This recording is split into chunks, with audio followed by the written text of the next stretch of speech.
South. Good evening. On Up South today, we continue to focus on the different elements of the investigation into the tragic death of IAS officer DK Ravi in Bengaluru on Monday evening.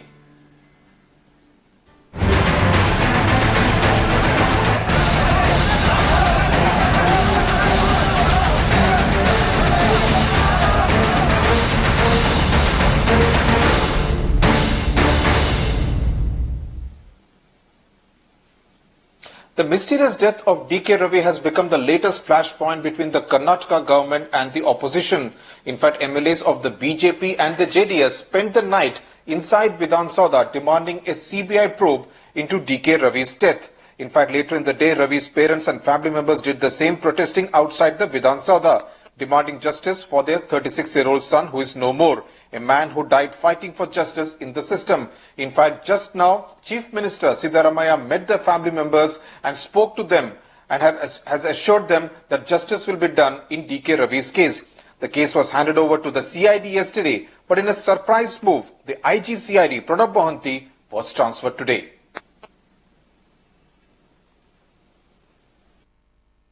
BJP is not today. Right from the beginning, when I become Home Minister, they are attacking me. If they got any proof, if any of my company has raided or evaded tax, I can answer them. You please ask them what is the proof against me. See, investigation is going on. Whatever I want, I already discussed made a statement in the Assembly. I stand for it. In fact, those are shots of Chief Minister Siddaramaiah meeting the parents and other family members of the IAS officer DK Ravi. As I said, they were protesting outside the Vidhan Sabha. In fact, the Chief Minister had asked them, invited them to his chamber inside the Vidhan Sabha. The request was turned down by the parents, and the Chief Minister had to come outside the Vidhan Sabha to meet the parents. There on the screen you can see also Minister in Siddaramaiah's cabinet, DK Shivkumar, along with Chief Minister Siddaramaiah, talking to the parents and family members of DK Ravi. In fact, Ravi's father-in-law, Hanumantarapaya, who is also a Congress politician, has admitted that he did indeed request Siddaramaiah to transfer DK Ravi out of Kolar in October last year. In fact, Mr. Hanumantarapaya is with us on Headlines today. Sir, what was the reason for you to seek the transfer of your son-in-law, DK Ravi, out of Kolar in October last year?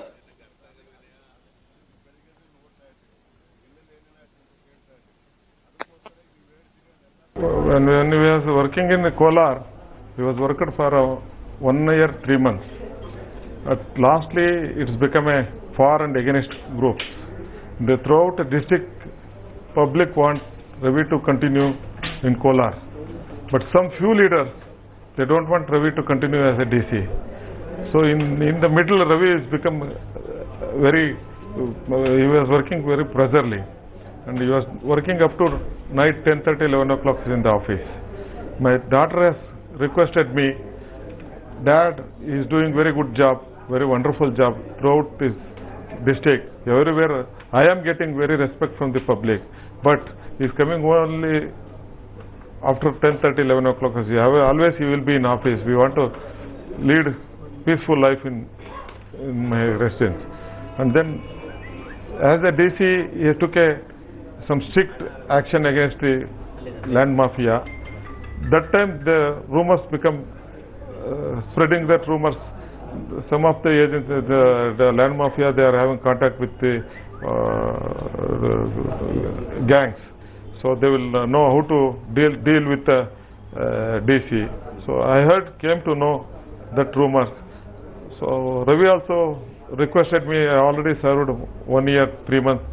I want to live a peaceful life without any pressure. Yeah. Right.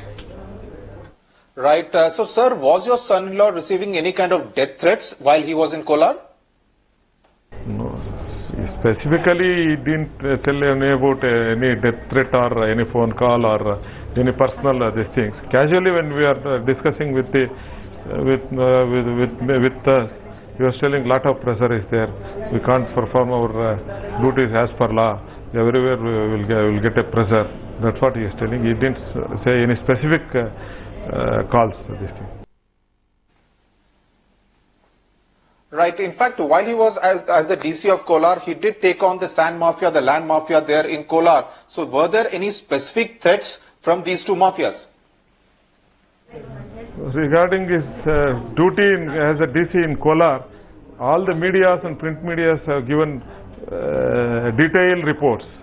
From there, that only we can able to know he is doing wonderful job. But everywhere it will be there. When we are doing a strict job, there will be enemies. That's what happened in Kolar. Right. The police suggests that it is a prima facie a case of suicide. Today's preliminary report also seems to suggest that it's a case of suicide. Why are you not willing to go with the theory of the police that he took his own life? No, he is a person. He is not a person to committing suicide. If he is committed suicide himself, there will be a strong reason. I want to know that reason. The truth has to come out by the investigation. It has to be came out. Whether any investigation agency, it has to investigate and it has to give report, madam.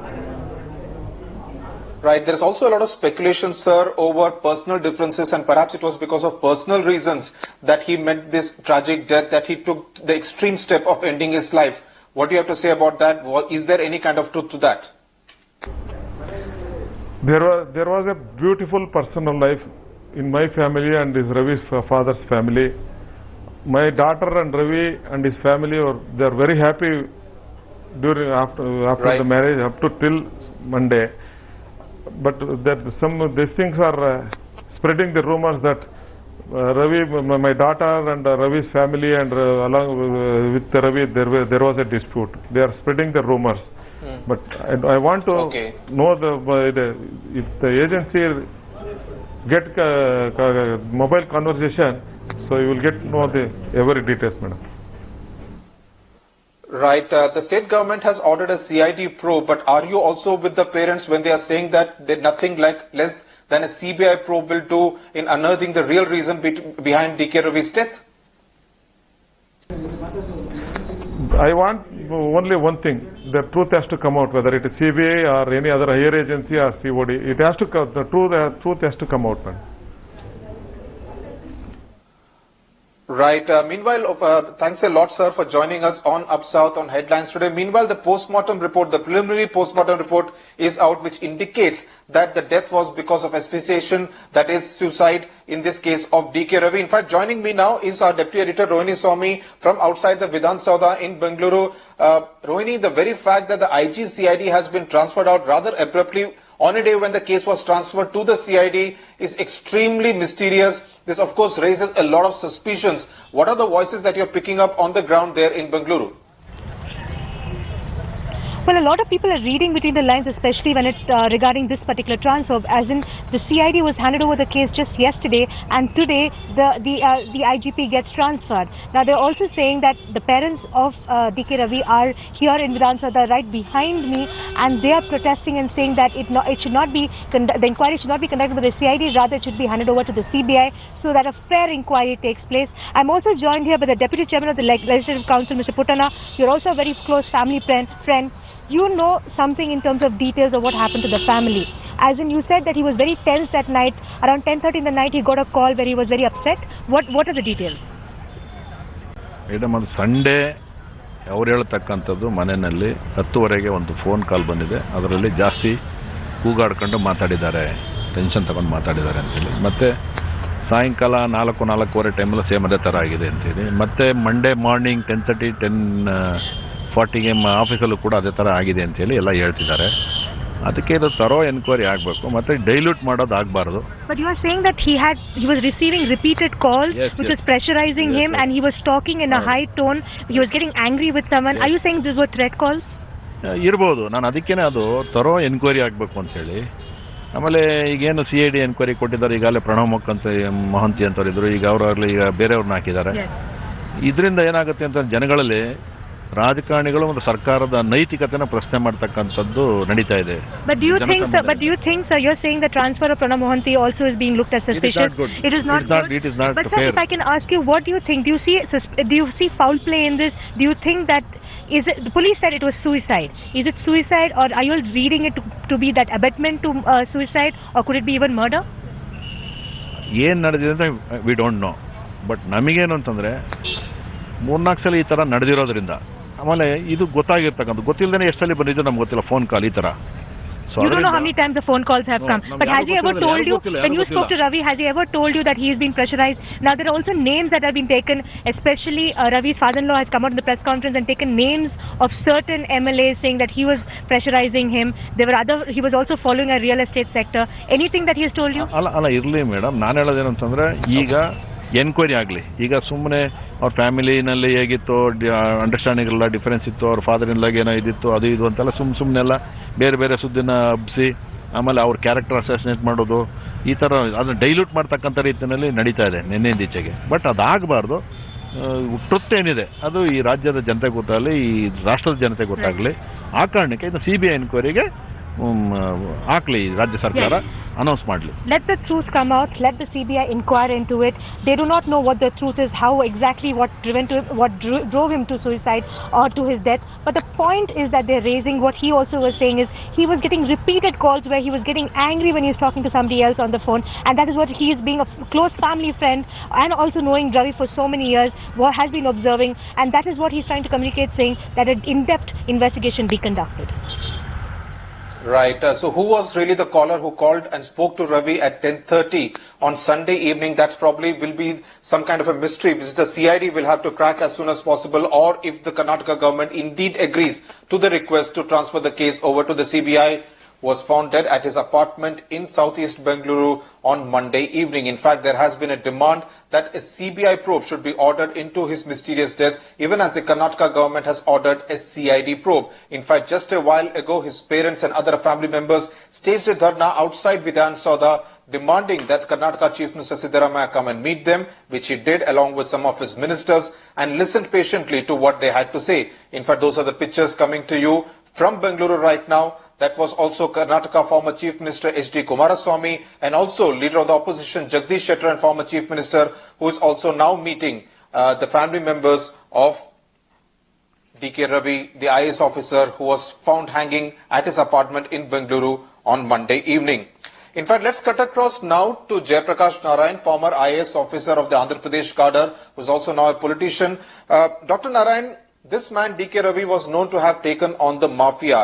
So obviously the needle of suspicion goes towards those enemies that he may have made in his workplace. Is that the line of investigation that the officers need to take? One of two things would have happened in this case, Sudhir, it's reasonable to assume, because he's a bright young officer by all accounts, an outstanding public official of great integrity. Either there is actual homicide, but if there's no evidence of that, then probably must have been subjected to unbearable pressure that he could not withstand and therefore took his own life out. Either way, either abetment of suicide is there or homicide is there. Therefore, the case must be investigated thoroughly and impartially and in a very credible manner and very quickly. And I hope that the Karnataka government and the CBCID, they do that immediately. Right. Having seen the IAS and the IPS for a long time, sir, one normally sees that transfers are used as a weapon to deflate the enthusiasm of an officer who is seen as taking on the system, or they are put in loop line postings. An incident like this, a tragic incident like this, do you think will actually deflate a young officer's enthusiasm to take on the system, especially a corrupt system in the future? That will be an extremely tragic message if that's what comes out of all this. Because as opposed to some of the states like Bihar and occasionally Uttar Pradesh, in the southern states, there is no serious incidents of violence against public officials, except of course the policemen in the line of duty. But otherwise, civil officials being subjected to brutal attacks or murders in order to get something or the other is very uncommon. It's very unknown in the southern states. There are other means. It's not that the southern states are any less dishonest, but there are other means of perpetuating corruption or getting their things done. They could simply get the official transferred out, and oftentimes transfers suffer a price. Public office has enormous market demand, and therefore money is paid to the bigwigs in order to get officials transferred out and get people of their choice. So I don't think that officials should take that kind of a lesson. If you stand firmly, in fact, the kind of support that Ravi after death is getting from Bengaluru, from the whole of Karnataka, from Kolar district, they all indicate that the people are with you if you do the right thing. Therefore, yielding to this pressure or submitting or surrendering is not an option. Right. Thanks a lot, Dr. Jayaprakash Narayan, for giving us that perspective. Of course, this may be seen as an opportunity to clean the house and set the house in order to whatever extent possible. That's it then on Up South this evening. News and updates will continue on Headlines Today.